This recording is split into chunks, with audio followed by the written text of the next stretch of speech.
Hey everybody, what is going on? So in this video, let's talk a little bit about Universal. So Universal Japan, they dropped a bombshell yesterday with a ton of like photos and video of this upcoming Super Nintendo World.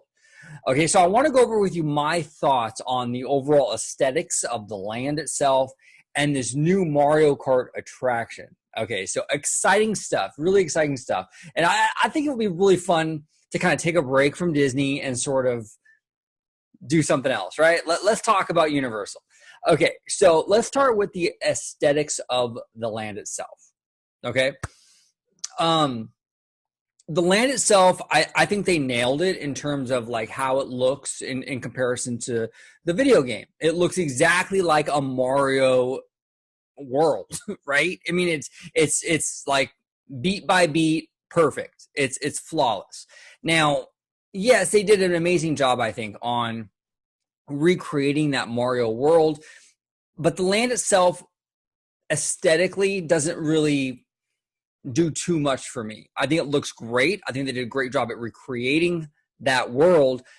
But again, it kind of looks like another, version, so to speak, of like a Toontown, okay, or like a Seuss Landing. It's that same kind of idea. Nothing really pushing any kind of boundaries here, okay? So that's essentially what it is. So aesthetically, I think it looks good, but it doesn't really push any kind of envelopes or anything like that, in my opinion. Okay. But the new Mario Kart attraction that they released a ton of video and pictures of this new Mario Kart attraction. Now, this is going to be, in my opinion, the belle of the ball.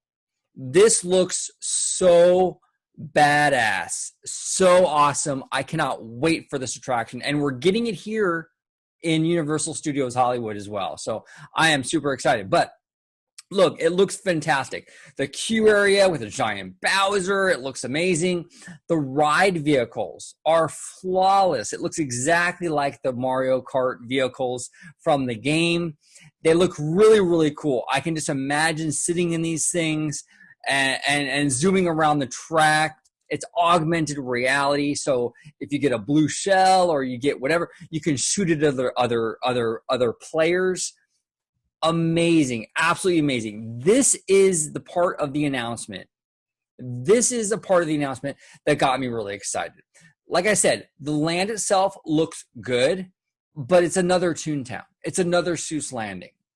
Been there, done that. I'm sorry, you might disagree. That's how I feel though.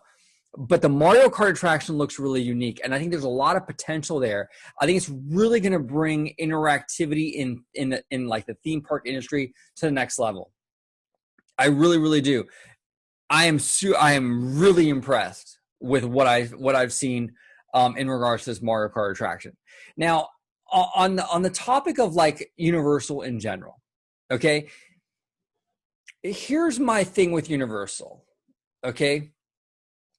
When it comes to like when Universal gets contracts, whether it be from like, J.K. Rowling or whether it be from Nintendo, when there's an outside party kind of over Universal's shoulder, pushing them to maintain a certain level, a certain expectation of quality, they destroy. Universal destroys. They hit a home run every time. They did it with Wizarding World.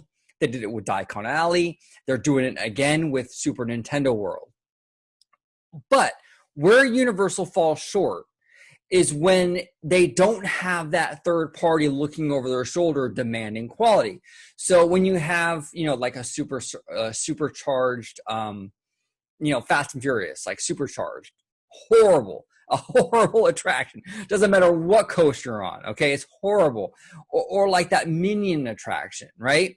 Like Universal, when they don't have that third party, they sort of fall back on like that cut rate, second best kind of thing.